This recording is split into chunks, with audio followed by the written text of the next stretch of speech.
स्वागत है आप सभी का आपके अपने channel describe point study zone में। फ्रेंड्स, इस वीडियो में मैं जंतु विज्ञान के प्रमुख शाखाओं का महत्वपूर्ण वन लाइनर क्वेश्चन आंसर का सीरीज लाई हूँ, जो आने वाले सभी एग्जाम के लिए अत्यंत ही महत्वपूर्ण है। तो अंत तक इस वीडियो को ज़रूर देखिएगा। आपका अधिक समय नहीं लेते हुए चलती हूँ जंतु विज्ञान की प्रमुख शाखाओं की ओर।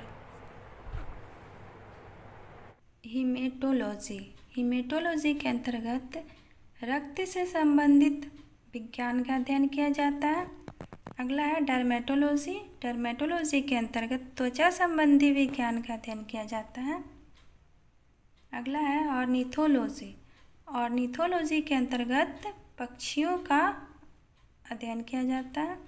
चौथा है कोशिकी के अंतर्गत कोशिकाओं की संरचना एवं कार्यों का अध्ययन किया जाता है। पांचवा है औतिकी के अंतर्गत जीवों के विभिन्न प्रकार के ऊतकों का अध्ययन किया जाता है। अर्थात जीव जो अलग अलग ऊतक से बनते हैं, उनमें जो ऊतक का प्रयोग होता है उसका अध्ययन किया जाता है। अगला है सिल्वीकल्चर के अंतर्गत काष्ठी पेड़ों का संवर्धन का अध्ययन किया जाता है, यानी लकड़ी के पेड़ों का संवर्धन का अध्ययन किया जाता है। अगला है आनुवांशिकी के अंतर्गत जीवों में पाई जाने वाली समानता, विविधता एवं आनुवांशिकता का अध्ययन किया जाता है।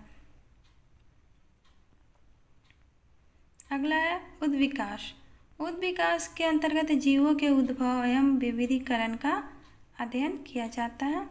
अगला के अंतर्गत रेशम कीट पालन का अध्ययन किया जाता है। अगला है पीसीकल्चर के अंतर्गत मत्स्य पालन का अध्ययन किया जाता है।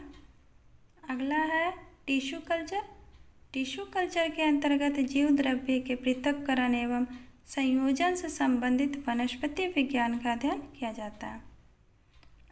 अगला है एक्सोबायोलॉजी। एक्सो मतलब होता है बाह्य। ऐसे भी हम लोग वायुमंडल का जो लेयर देखते हैं उसमें है एक्सो यानी बाह्य, तो इसमें भी है एक्सोबायोलॉजी। तो बाह्य ग्रहों तथा अंतरिक्ष में जीवन का अध्ययन किया जाता है।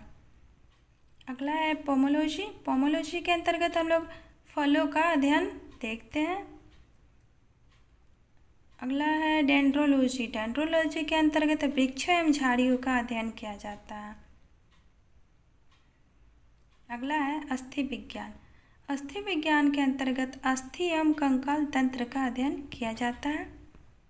अगला है शार्कोलॉजी के अंतर्गत पेशियों का अध्ययन किया जाता है। राइनोलॉजी के अंतर्गत जंतु के नाक, कान, गले का अध्ययन किया जाता है। अगला है कैलोलॉजी के अंतर्गत मानवीय सौंदर्य का अध्ययन किया जाता है। कैलो यानी काया, हम लोग ऐसे भी कहते हैं कि काया यानी सौंदर्य, तो कैलोलॉजी होता है मानवीय सौंदर्य का अध्ययन।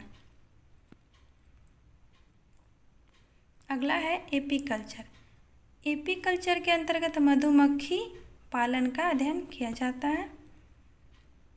अगला है कार्डियोलॉजी के अंतर्गत हृदय की संरचना एवं कार्यों का अध्ययन किया जाता है।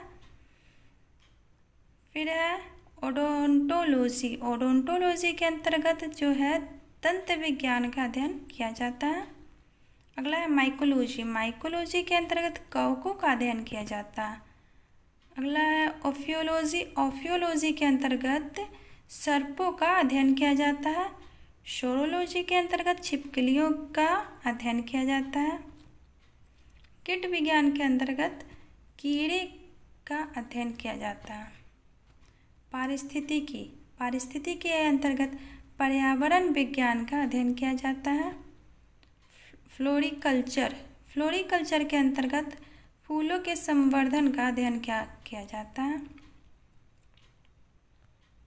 जीवाश्मिकी के अंतर्गत जीवधारियों में जीवाश्म का अध्ययन किया जाता है।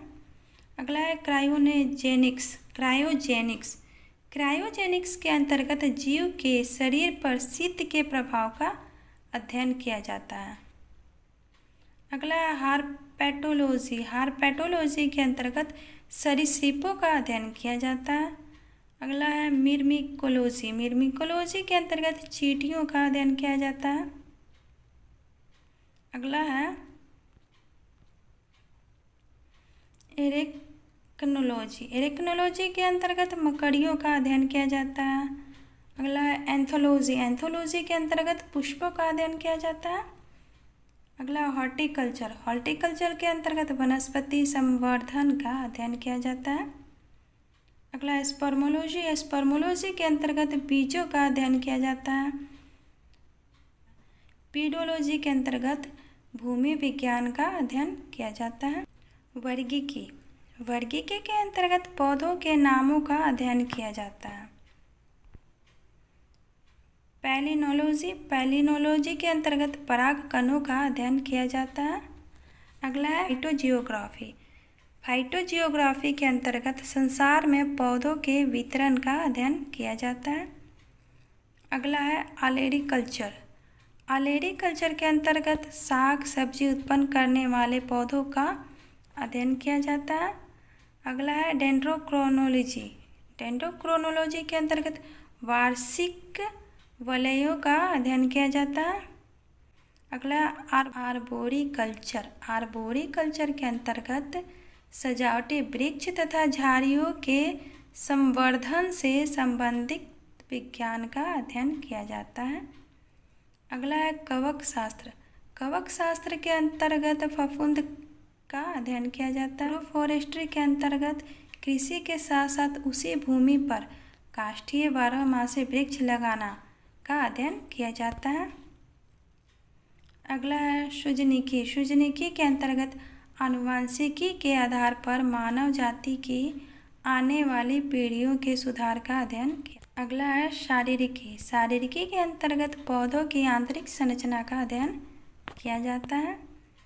अगला और लास्ट शाखा है एग्रोटोलॉजी। एग्रोटोलॉजी के अंतर्गत घासों का अध्ययन किया जाता है।